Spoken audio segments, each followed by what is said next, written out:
Let's start by pulling up on this engine cover on the back of it. That'll unlock it from the two clips that hold it on back there. Next, we'll have to disconnect it up front here. Disconnect the mass airflow sensor connector, and then loosen this clamp here with an 8mm.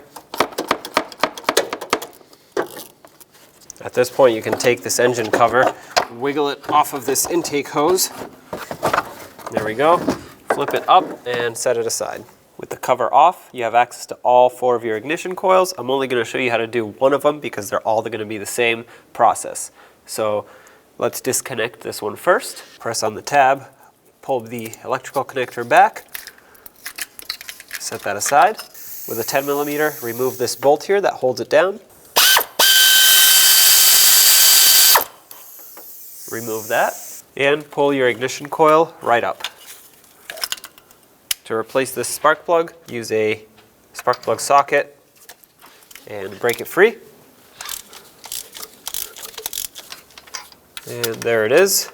Here's your old spark plug. Take your new spark plug, put it in the spark plug socket, and that's why it's important to have one of these, otherwise it'll just drop down. Start it on by hand so it does not cross thread. Then we'll go ahead and bottom it out with the ratchet, and then we'll torque it.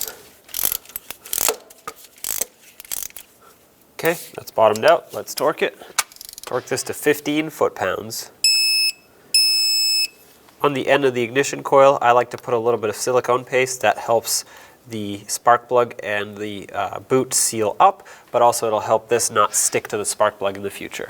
Put your ignition coil back down, press it all the way onto the spark plug, reconnect it, and let's bolt it on. Okay. Nice and snug.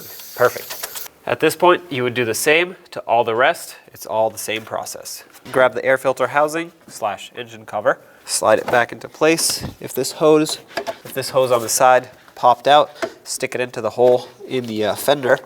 That's what that's for. Line it up with the throttle body intake hose here. Press it on. Make sure it's bottomed out all the way, and bring it down. Lock it onto those studs in the back. And over here, don't forget to reconnect your mass airflow sensor. Can't really see it very well, but make sure it clicks. And let's snug up the clamp. All right, nice and tight.